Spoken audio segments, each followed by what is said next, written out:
Hello, and welcome to Leadership Within, the moment for leaders to reflect on their human experience of leadership. I'm your host, Vanessa, and I'm joined by... myself, TK. Hey. Hey, so how are you doing this morning, TK? Oh, it's a great one. The weather is great. The week is a full one. Looking forward to what it brings. And yeah, it's September. Always things get busy, and I hope it will. I do like work, like in this movie. I can't remember the title with this wonderful lady. And she worked at Amazon, and she needs work. She likes work. It's like myself. How about yourself, Vanessa? Yeah, no, so I've got that back to school feeling. Yes. Where you just think like, okay, new notebooks, and suddenly it's getting really busy. So my brain feels a little bit scrambled. Yes, which actually I think, as we've discussed before the episode, might be maybe linked to today's topic, isn't it? Yeah, exactly. So one of the things that I thought would be interesting to talk about was how challenging it can be for leaders at the moment, where things are constantly in this state of flux. So organizations are restructuring, changing, being agile, adapting, and what does that mean for people who, most of us, even though we kind of might go, oh, I love change, actually, kind of resist change and can find change quite challenging. So to give you a little bit of context, I'm working with a team at the moment, and the team have had some structural changes, and they've come together and they want to do some work around their relationship together. And the challenge, one of the things that's come up is that the challenge for some of them is that there's a leader who is directing a lot of the work, but things change above them. And then they might forget to circle back and say, oh, no, all change, or, so things are kind of like, they think they're going in one direction, and then they find out they're not, shouldn't be going in that direction, and they should be going in a different direction. And then there's frustrations and there's judgments, and, there's lots of different things all around that. So I was kind of wondering, how do we as leaders deal with navigating kind of uncharted waters and constantly shifting sands? And I was wondering what your experience of that was. Well, I guess, to be absolutely honest, sometimes I'm getting tired of like this VUCA environment and people using this communal phrase of, oh, there's constant change and flux. For the last 5 years or even more, I've constantly been hearing this, and it's just like, really? Because, in my personal opinion, as human beings, we're not naturally designed to, constantly be in flux. We have a natural tendency to normalize things. Even if someone says that they like change, they might like the excitement. And there is a group of people, neurodiversity aside, that are actually created to live in this constant state of change. However, I think the majority of people really resent it. Yes, that, spoke about the back to school, feeling this itch, this excitement, which is great. Like you would say, pepper and other spices are. But the big challenges where, you just feel like, oh my Lord, when is it going to stabilize? Where is the economy going to improve? Where are we going to be out of crisis? This, that, and so on. Where is the normal? Where is the dry land? So I think the first step, leader or not, is trying to understand your attitude towards flux, change, the unknowability, which is interesting because you've talked about agility, and one of the tenets there, whether one has agreed with it or not, is that we embrace change.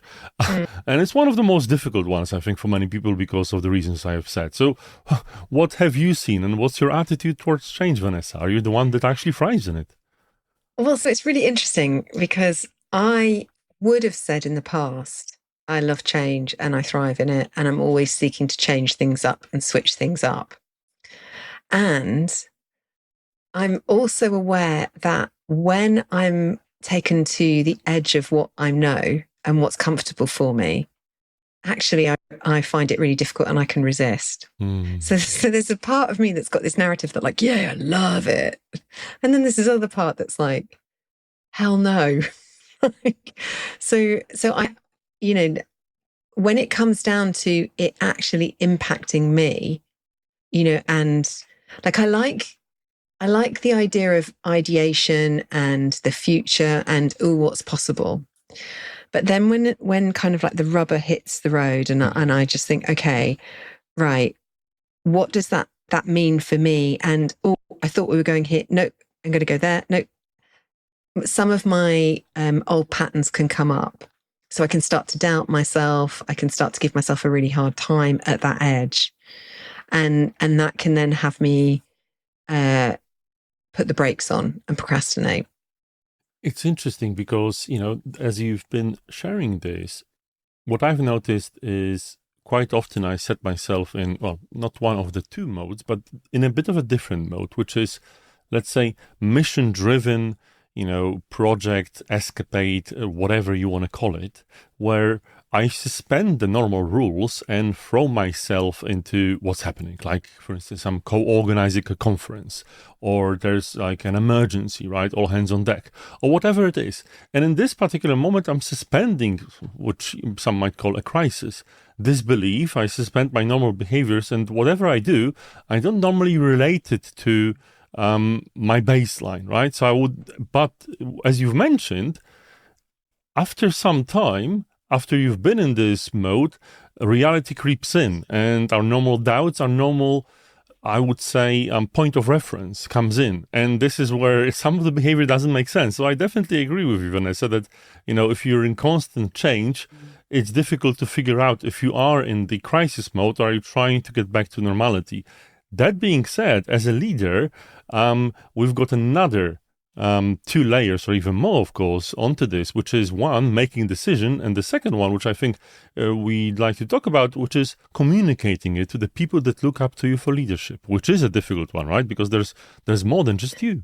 Yeah, exactly. And I think, so if we think about so the people that are looking up to us, they are wanting certainty, right? Yes. That they want to know, like what do I need to do? Where do I need to put my energy? What does good look like? Where are we going? All that kind of stuff. And the challenge around that for the leader is, well, here's what it looks like today. And so, as a leader, how do I keep things moving whilst also, knowing that I actually can't give necessarily clear certainty? Like, how do I communicate that? A difficult one, isn't it? And Yeah. we've all probably been through either being on the giving or receiving end of it. And I think what's really important, and knowing myself and knowing people and teams I worked with, is understanding how much certainty a person needs in the given situation. And what is it that's their particular expectation? Because people have different levels of needing certainty in different areas. As an example, I'm going to give myself and my colleague I worked with in a team. So, for instance, I don't like, let's say, social ambiguity. I don't like things being unsaid. I don't like things being unsettled. And I always try, for me, sometimes, and that's not a thing that I always enjoy, I try to make things black and white, right? So when it comes to, for instance, this area of like, oh, are you mad at me? Have I said something? It's an area that I would like to have certainty. On the other hand, on the other hand, my colleague doesn't, right? He is fine living in this land of ambiguity and things being left unsaid. Opposite that is my attitude, for instance, towards, well, when we're working with a client, when we're delivering something, like, for instance, when we're talking about an offer for a client, I don't always have all the details in mind. I work on a very high level. I say, okay, well, this probably should fit in a day and we should probably charge this. And I think this will really work. But I'm not necessarily want to design the entire agenda of the workshop that we're offering, because you never know, you will win, things may change and so on. So why should I put the effort? My colleague, however, that I worked with on some particular projects, would like to have certainty on that. And I said, well, That's fine. Let's work so you can have the certainty you need, so you feel fine in this situation. Now, it's the same when the organization is going through change or flux. If you've got various team members, they might have a different attitude to what they need in terms of certainty. But the real question is, how comfortable are you in saying, I don't know, but you can't give them certainty? Many leaders struggle with that.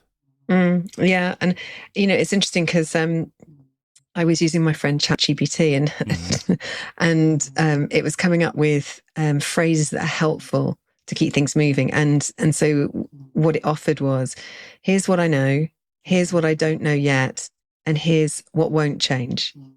And I think that gives some sense of, okay, clarity, doesn't it? I know it gives me an ease in my body when people say, look, I don't know this, or, this is what's up for negotiation, or this is what isn't. It just gives me that, okay, that's settling. Whereas I think when we avoid it, that's when it's really tricky. But the words themselves might not be enough. They only work if there's trust between the leader and the person looking up for leadership. Because, if you don't trust that the person has, honesty with you, even if they might not have the best interest in heart, this all can fall down. So that's another aspect that underpins all of it. Yeah. Yeah. Yeah. It's so interesting, isn't it? And I was thinking, well, how do we know that we've got trust? It's a felt sense. Well, you know what? I think we really, really as human beings evolved to instantly say it and tell that. I mean, seriously, without that, our society and us as a species would not exist. I think being able to read the signs that have been evolutionarily passed to us by these ancient ancestors that might not have called themselves human, and being able to spot and assess someone if they have, they're able to be trusted or not. Of course, some exploit it, is something that's difficult to quantify. Yet, thankfully, we all have it. Well, yeah. But the interesting thing is that, as you said, some people crave uncertainty. As I said, different people's needs. But these people, there's some is what interesting that, what is it that they really crave about uncertainty? Why is uncertainty actually positive if that's happening? Well, I think what you're making me think of is, if we go back to what is it leaders can do in times of this kind of constant flux. Yes.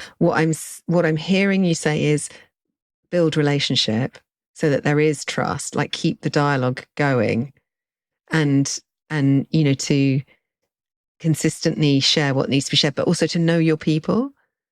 Like some people may need more communication than others, and that's okay. Is that what you're saying? Well, I think it's a very good general advice. And absolutely, it will help in times when you need to specifically communicate difficult things, and things can't be derived from the status quo because it's in so much flux. But another thing I would say, Vanessa, and I don't know if you've been in these situations, but I'm sure that you or your clients have, is I remember I worked in a large bank and there was a lot of change. I mean, nothing special. But after a while, I got what I would call change and frustration fatigue. The way it manifested is I sat next to a person that, still wasn't fit, or at least maybe they had a thicker skin. I'll give them that because they were in the organization for quite a while and we had a good relationship. But I was particularly tired and fatigued from change at that particular time. And he was telling me a story that was like, something outlandish, as always, that happens in a large organization, that someone did something stupid or something, as you can imagine. And I wasn't able to process that. And I said, I can't remember his name, Phil, I think. I'm sorry, but I can't relate to this. This is just, I have no space to process this change and frustration in me. I just have my head down. I do what I need to do, that needs to be done, but I'm not able to cope with this anymore beyond just, I need to regenerate. So, but then again, as a leader of this particular team or group of teams, I had to relate this change to others. And, I was visibly tired. And I said, look, right, this is happening. To be honest, it is what it is. You can always rely on me, and I'll have your best interest in heart. But sorry to have a flat voice and a resting face, but I'm not faced by that anymore, right? I just can't handle it anymore. So that's something that as leaders you're being exposed to much more of this, and well, people are looking at you and looking to your reaction. So that's another thing to manage, I guess. Yeah. Yeah. And you're making me think. I was just on a call with a colleague, and we were talking about how we wanted to be in a co-lead together. And the metaphor that he used was, imagine there's a dance floor, and there's, like you're on the dance floor, you're dancing, but there's also a balcony. Mm-hmm. And at times you go up to the balcony and you look at how everyone's dancing, and, oh, do I need to maybe move a little bit? Do I need to change how I am? And I think, what that comes up for me in that a leader in constant flux is likely to, be in it. And so do we have those moments where we can step out and kind of go, oh, okay, what's happening with everyone and what needs to move? And do you know what I mean? So we get that lens, that wider lens on things, that wider perspective. And then we can choose, like, do I need to reiterate that message? Do I need to change something in the way that we're, having our meetings, the routine that we've got, to give some more stability? What do I need to do? Oh, please, that's easier said than done, Vanessa, as you probably know, right? Because, yeah. Well, if it's, let's say, low pace, if we are collaborating in a way that isn't, let's say, full on and consuming the entirety of our bandwidth, there can be space for that. But as more you get involved in anything you do, and if it's a deep collaboration and there's lots going on, finding space to do that for many people isn't a natural priority. Right? No, and I'm suggesting that it should be. I'm suggesting that it is part of our role. Yeah, I know. If we need to, if we are going to lead, then part of the priority is stepping out of the soup, if you like, or the dance, and kind of going, whew, okay, what needs to happen next? So that's an interesting one, and I completely agree with you. But what I'm thinking of, and really, trying to maybe have some actionable advice for our listeners, is what is it that when you're in the soup and it's thick, and it often is, right, in the state of flux, how do you remind yourself and make a commitment to yourself that you are stepping on the balcony, you are reflecting, retrospecting, whatever it is, right? Yeah. Yeah. How do you keep yourself accountable? Because that drops. I totally get it. And I think, it's one of those things that is, what structure can I have, or what ritual can I have as a kind of, okay, I'm going to take 10 minutes at the start of a day, or 10 minutes at the end of the day, or 10 minutes after a meeting, or something that has me pull up. And look, I'm not great at this. because what I notice is I start to feel overwhelmed, and that's my signal. Like, oh my God, okay, like, just step away. But like, what would it be like if I didn't get to that point of overwhelm, and and actually could have those pause moments, or those reflection points that said, okay, what am I sensing? What am I learning here? What's important here? And I think so often we underestimate how important that is. Oh, very often. And to be honest, I've worked with quite a few teams implementing that. There's retrospectives, other kinds of meetings, rituals. But the problem is that even if you put something in place, it will go stale, right? A ritual or whatever it is, great at first, does go stale, like everything, because people get used to it and it no longer has the bite it had. So in my personal experience, it has to be something from the outside. What I tend to suggest teams do is spread this responsibility. So, for instance, there's a rota on who does, this after the meeting, and how is it, being used. So a person can use their creativity that you might struggle with as a leader. So or maybe ask a different leader to come in and lead it for you, and you can lead it for them. because there's less load. Or there's actually Mm, cards, website that randomize it for you, questions that are being asked and so on. Don't put it all on yourself, because you will become at the weakest link for the most important activity of reflection. mm. So maybe the bigger question is, how do we reflect? Like, how can we share the load of reflection? How can we bring reflection into part of our practices, without it becoming stale? Yeah, it's a good one, right? Yeah. And well, I can answer for myself, or maybe answer in a general way. How do you normally reflect? What's your reflection practice that you do? Is it walking your dog? I don't mean you personally, Yeah. Vanessa, but our listeners, right? Because the biggest chance of it succeeding is when you employ the technique that you use normally, and not Mm, something completely new, which might be difficult for you to implement. I write, right? I have my cogitation sessions, and I enjoy them because, they give me a lot of relief in difficult times and ideas and so on and so forth. There's a whole ritual, putting music, getting my timer, sitting on my couch with my, notepad and so on. So that works for me. It is quite applicable in many circumstances. But, I guess many leaders will struggle to answer this question because they would think they don't reflect. But in mm, fact, they do. They might not know it, but there mm. are moments when, they do reflect. So what about you, Vanessa? What is your ritual for reflection? Not good enough at the moment. Not consistent. And I am starting to remedy that.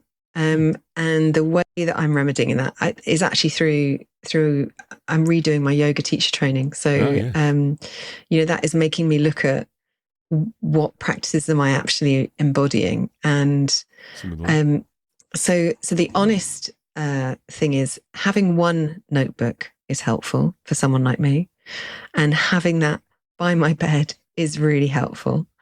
And then allowing myself to reflect on my day, and then think about, okay, so what needs to shift for tomorrow, is helpful. But also, a little like you say, like expecting that I'm not going to do it every single day, Yeah. but that I can, and I don't make myself wrong for that. But I think practically in development work, what I realize is too often the emphasis is on imparting knowledge, having the experience. Yeah. And what gets missed off is that reflection piece. What are we learning? How are we going to apply this? And so I suppose it's just front of mind for me right now, because I realize that I repeat things over and over and over again, and I don't realize I'm repeating them. And so actually in my leadership, part of my work with myself in my development is to slow down and to add reflection into my practice. And I think, as wonderful as it is, between you and I and our listeners, it's maybe important to acknowledge that it's not always easy to see what we're reflecting on, or the Yeah, thinking, the outcomes, the conclusions and insights we're getting from it, right? Sometimes it's really difficult, and it might lead us to conclusions that might put us in flux. I've recently exactly. had it, and it's like, well, yeah, maybe there's no point. Maybe, this is the experiment I designed, this is the outcome, and, I'm not getting the outcome I would hope to get, and thus I need to take action, which, is a big one. But on the other hand, not taking it is just maybe extending the misery sometimes, right? So Mm. there you go, right? Sometimes we just need to accept reflection, and it's okay if it feels difficult, right? I think as humans, we need to give ourselves space. Okay, yeah, that feels difficult. That's fine. I don't need to take action on it right away if I don't need to. Maybe I can sit down on it tomorrow and reapproach it. Maybe I'll have a different outlook. Yeah. Helps me. So for our listeners, who we started off the conversation talking about, Mhm. how do we provide clarity and consistency in this constant change? What would you say is your takeaway? Like the one thing that you'd love someone listening to this to take away? Which is, if you are dealing with, well, there's two actually, so I'll going to cheat a bit. One, understand what the people that look up to you for leadership need, and to be productive, safe, where do you want to put them? So understand the people, and understand your own attitude towards the flux that you're in.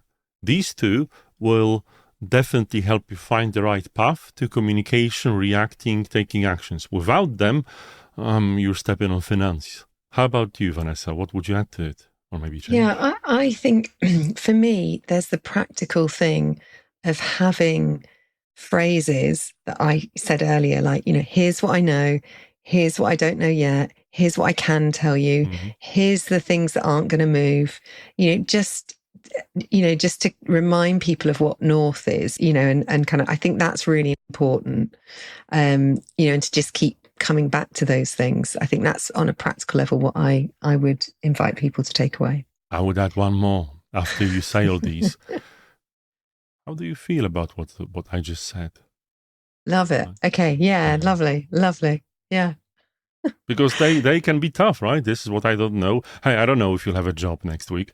So giving people the space to process that too. I know, right? So saying that, yes, I am here. I see you, right? I'm saying this.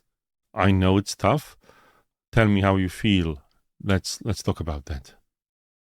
Amazing. Well, we hope that has been useful for you to listen to, and we will see you again in a couple of weeks. We shall. Cheers.